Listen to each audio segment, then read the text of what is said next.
bit about thermal energy transfer, I guess, in the hydrosphere. So we know that the hydrosphere, what is the hydrosphere again? What is that, somebody? What is the hydrosphere? All the water on there. Yeah, all the water, including water vapor, right? Transfers thermal energy from warmer latitudes near the equator to cooler areas near the poles through the action of wind. Okay, so that's the first thing that happens. Okay, the trade winds, we talked about this right before the break. Okay, and again, I know that's been a while, but you know, it's fine. The trade winds drive warm water from the 30-degree latitude to the equator. The westerlies bring warmer water from the 30-degree latitude towards 60, and the easterlies drive colder water from the poles towards the equator. Okay, I think we have all that there, so I think we're okay. All right. Now, why do we expect the west coast of BC to have a warmer climate than the east coast of Newfoundland or Labrador? So I just want you to think about that as we kind of move along here. We're not going to answer that right now, okay? But we're going to talk something about something which is called heat capacity today, okay? Now, usually on, I don't know, like I said, I'm not sure what's going to happen with Unit 4 test or anything like that, but usually on the Unit 4 test, there's some kind of question about this, okay? So why do we expect, you know, like for example, Victoria, Vancouver usually has a warmer weather climate than Newfoundland or Labrador kind of thing, okay? Or for that matter, even for example, Vancouver or Victoria compared to somewhere in Saskatchewan, for example, okay? So just kind of keep that in the back of your mind, and we'll kind of see how that pans out at the end here. But let's talk a little bit about something called heat capacity here. So I'll let you guys copy for a little bit here. The heat capacity of a substance. The heat capacity, we use the little letter C for that. Okay, little letter C. And I'm just going to pause it here. So again, the specific heat capacity, okay, is the amount of energy required to raise the temperature of 1 gram of a substance. Now that substance could be many different things, okay, by 1 degree Celsius, okay. So we'll talk about amount of energy. You guys remember when we talked about energy before, we talked about joules, right, or kilojoules or something like that. So here's your joules, and we're going to try and raise 1 gram of that substance 1 degree Celsius. So how much energy do you need to put into that to take 1 gram of, let's say, flour, okay, to raise it 1 degree Celsius? How much energy would you have to do that? Or how much energy does it take to do 1 gram of water, for example, or 1 gram of air, or 1 gram of aluminum, or 1 gram of copper, or 1 gram of whatever to go up 1 degree Celsius? That's what specific heat capacity is, okay? Water has a very high specific heat capacity. It takes 4.19 joules of energy to raise 1 gram of water. So you measure out you weigh out 1 gram of water, okay, probably in a beaker or something, and raise it up 1 degree Celsius, okay? Aluminum heats up much quicker because it has only a heat capacity of 0.897 joules. So it takes less energy to raise that temperature of 1 gram of aluminum 1 degree Celsius, okay? And what we're going to talk about on the next page here is exactly that. Substances with a higher heat capacity take longer to warm up because they require more energy to change their temperature. Okay? Substances with a higher heat capacity also maintain that heat for a longer period of time. Now, this is the important question we're going to answer here right now. Why do you expect coastal areas to be cooler or warmer than landlocked areas in spring or fall time? Actually, that's not the question I want to talk about. Let's talk about this part right here. Yes, I think that's what we want to talk about. As a result of the high heat capacity of water compared to the heat capacity of air, the air temperature over a body of water varies far less than the average air temperature over land in the same region. So that's the part you need to copy there, I think. Okay, for that.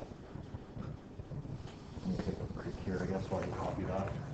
This is what I really want to talk about here is this. And we need to be able to explain why this happens, okay? So if you think about Vancouver, Victoria, okay, so I want you to think of those two places next to the Pacific Ocean, of course, okay? and you think about a Regina, Saskatchewan. Do you guys know where Regina is? Yes, ish, roughly. I would say that's kind of in line with maybe Lethbridge or so, roughly. Okay, just to kind of give you a sense of kind of where we are here, kind of thing. Maybe Regina's a little bit more us, but they're pretty close. Okay, those three places are actually pretty close together as far as latitude goes. Okay, so remember before the break we talked about insolation, angle of incidence, and all those things, right? And I would say that probably Vancouver, Victoria probably get about the same amount of sunlight as we do, or for that matter, as Regina does, okay? Or Lethbridge, kind of in that area there, okay? But what do you know about Vancouver, Victoria? What's the summer like? Let's actually start here. What's the winter like in Vancouver, Victoria? Do you know? If you've never been, you should go. It's very green. What's the lowest temperature that Vancouver, Victoria gets to, do you think? -10. Yeah, probably -10, okay? Right now, the other day, they had a big storm. It was -2, okay? They don't get a ton of snow. It's mostly rain, right? But it's usually like, I would say the coldest is maybe -10, but usually it's around like -2, okay? Or +2 or +3. Lots of rain, of course, etc., etc., okay? So why do they get -2, +2 kind of in the wintertime, but yet in Saskatchewan and here, we get -30 or -40? Why the difference? And of course, the difference has to come down to, Elliot. On the coast of the water holds the heat more than the land does, so the air is warmer. Exactly, okay? So when we talk about water, in the summertime, all that energy is going into the water, right? It's heating up the water, it's heating up the water, it's heating up the water, and of course the land beside it and stuff like that. But all that energy is being put into the water, okay? It takes a lot of energy to heat up that water, okay? So it's not going to be like, the water's 30 degrees Celsius or anything, but all the energy goes into the water. But in the wintertime, because of that high specific heat capacity, it takes a long time for that temperature to come back down as well. So all that energy that's stored in the water is now being released over the winter time. Okay, so that's helping to heat that area. Okay, or to keep that temperature warmer. Okay, Vancouver varies less. What's the highest temperature in Vancouver, Victoria? Do you know? I'm not saying like the absolute highest. I'm saying on average. What's the average high temperature in Vancouver in the summertime? Anyone know? Yeah, it's probably 25-ish, 27. It would probably be a hot day there. Okay, because again, it's not going to heat up as much because again, all that energy is going into the water in the summertime. Okay, so it doesn't heat up the land as much. Okay, all that energy is going into the water so that it's released in the wintertime. Okay, so your variation in Vancouver, and this is a very general statement, of course, but maybe -2 to 25, kind of in that area. Okay, 27 kind of thing. But if you move to exactly the same latitude, for example, Lethbridge, Regina, okay, Saskatchewan, who's been to Regina in the wintertime? Fun place, isn't it? Hey? Lowest temperature, probably what? Probably -40-ish, right? It gets cold, right? So again, remember, what are we heating up there? We're heating up just the land and the air, right? There's no water next to it, okay? So the land or the air has a very much lower specific heat capacity, yes? Lower specific heat capacity, so it heats up quicker in the summertime. What's the summertime like? Have you gone in the summer? It can be what? +40, yes? In the summertime, just like it is, here we don't really get to +40, but, +30 kind of thing can happen. But +40 is definitely a possibility in Saskatchewan in the summertime, okay? But again, you're heating up the air. The air heats up quicker and easier, right? It's got a lower specific heat capacity, so it heats up quicker. It cools down quicker, though, too. So we get these big fluctuations in temperature, minus 40, plus 40, yes?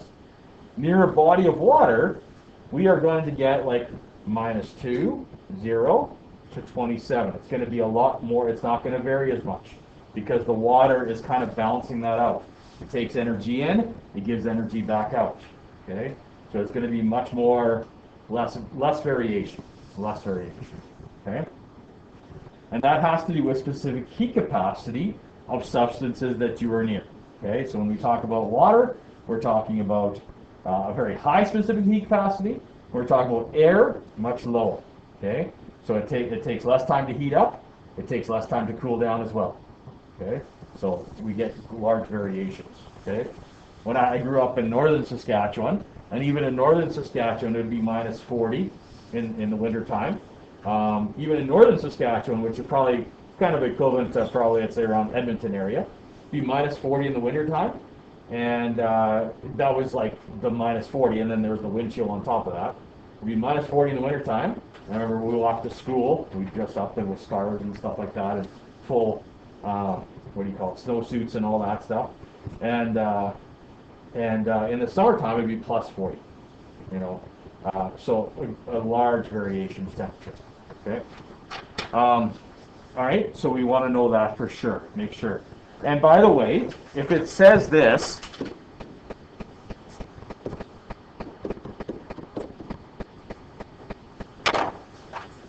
same latitude, that tells you something, right?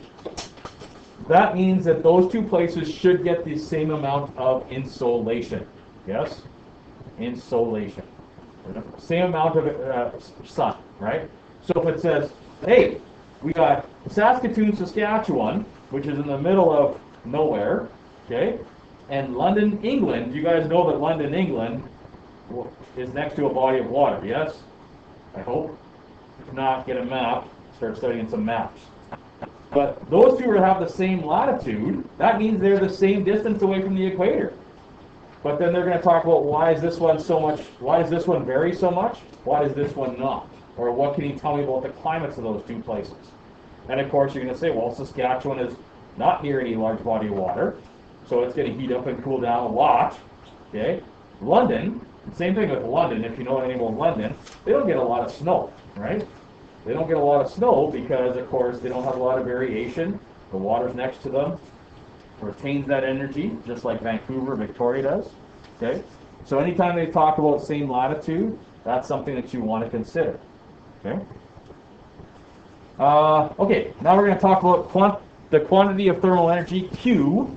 So we're going to use the letter Q, capital Q, for the amount of thermal energy required to change the temperature of a specific mass of a substance by a certain number of degrees. Okay?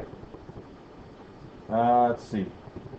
Yep, so let's copy that there real quick. The formula here looks like this. It's going to be Q equals MC delta T. Okay? Q is going to be the quantity of, so don't forget to write that down, please. Make sure you write down the formula. Okay, Q equals MC delta T. Q is the quantity of thermal energy in joules.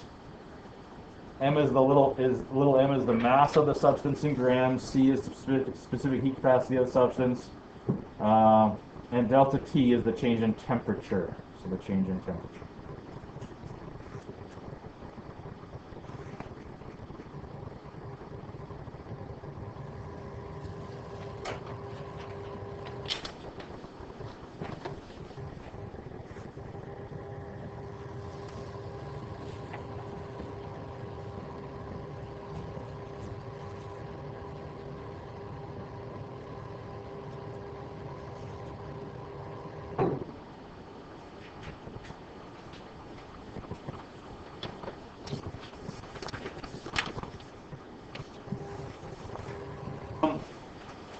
Yeah, so we have this formula Q equals MC delta T, and basically we're going to be solving for one of these variables.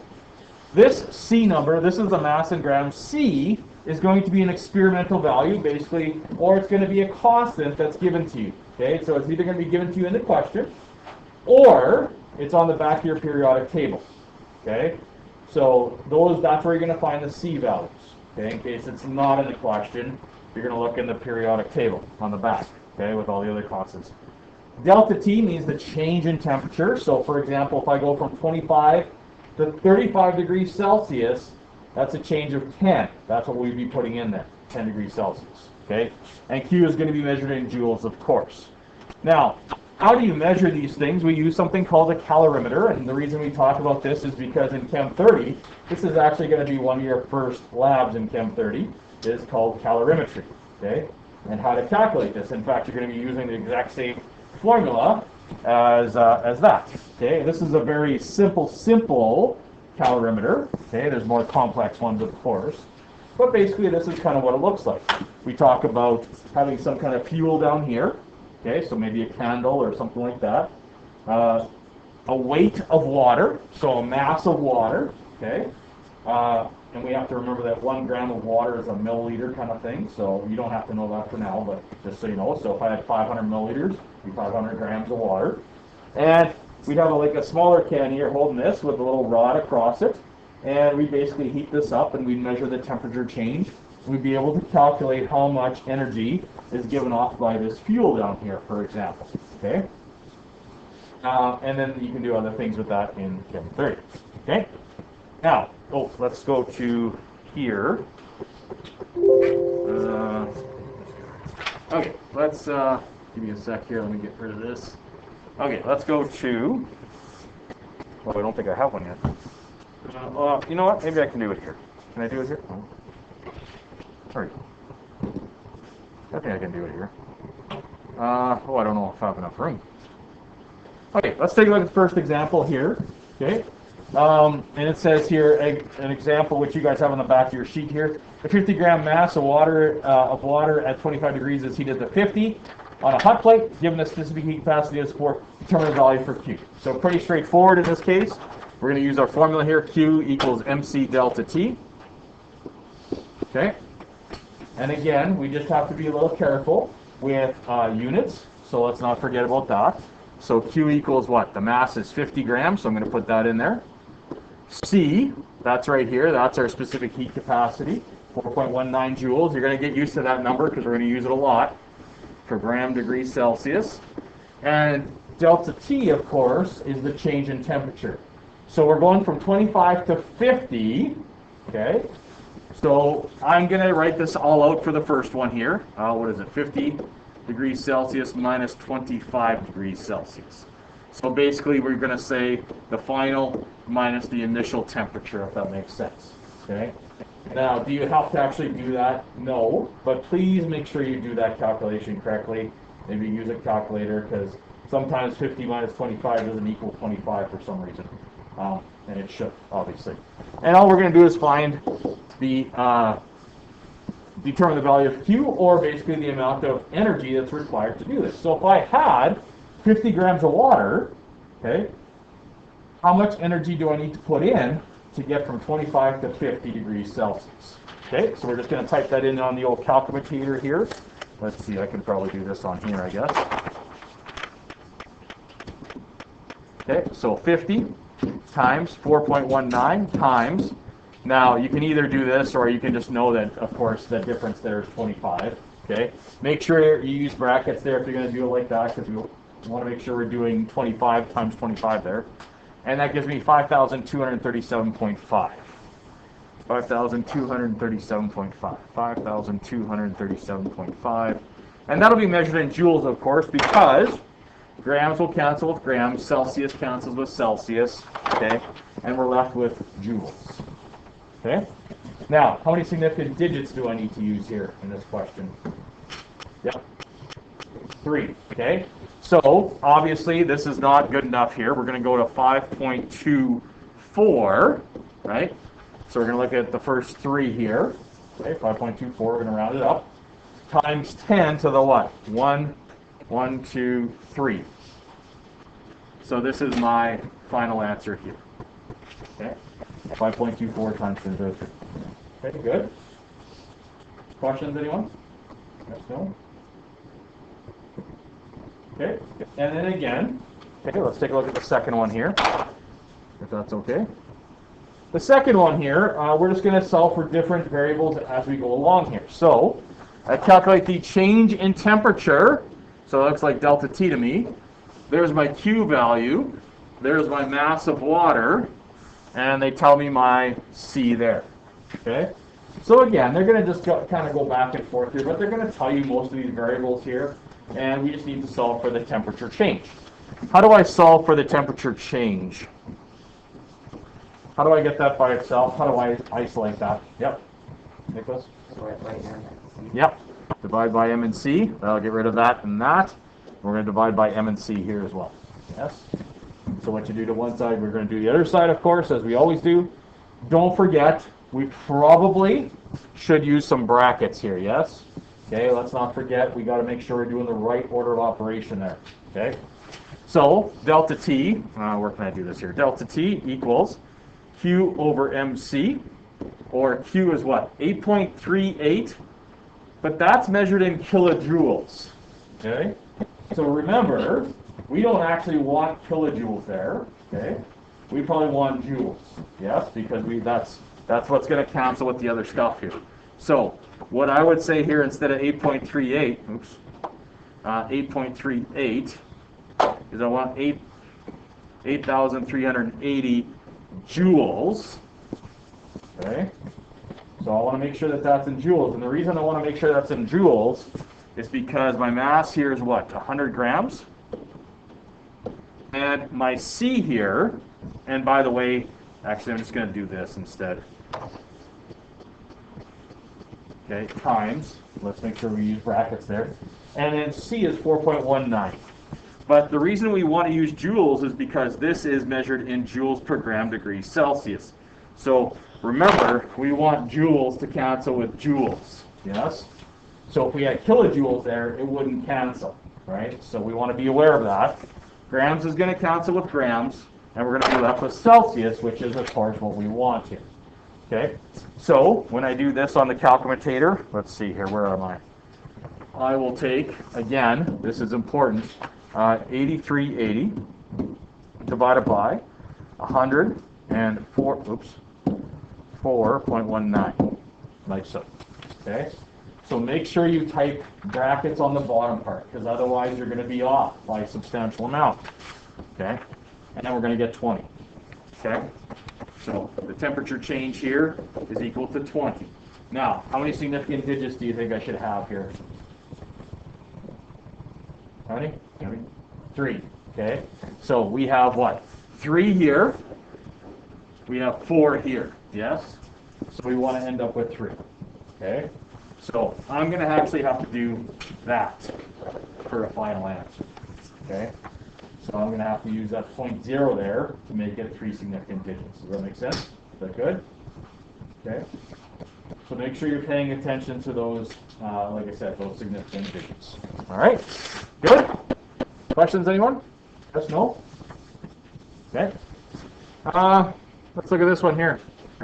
What are we trying to solve for here? We're actually going to solve for what letter here? What letter? Huh? C. Yeah, we're actually going to solve for C. And you might say, well, isn't C a constant, or isn't C something that we should be given? And the answer is, yeah, most of the time it is. But if we're doing an experiment, we might want to find C to see how close we are or how far off we are. Okay? So yeah, we can solve for C. We can solve for any variable. Doesn't really matter. Now, the temperature of iron here, 21.6. Here's my Q. There's my mass. Don't know C. There's my delta T. It increases by 24 degrees Celsius. Okay? So it's going up by 24 degrees Celsius. I don't know what it starts at. I don't know what it finishes at. But the temperature changes 24 degrees Celsius. So, let's start with here.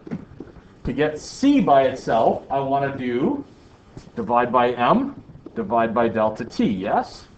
So I want to get rid of M and delta T from both sides. Boom, boom. And I'm going to do M and delta T here. And again, don't forget to use some brackets there because we're going to be multiplying those two together. Okay? So C should equal Q, which is what? 21.6 joules. Make sure you're using the right units. What's mass here? 2 grams. And 24 degrees Celsius. Okay? And we're going to do that kind of thing there. Okay? And let's take a look here. 21.6.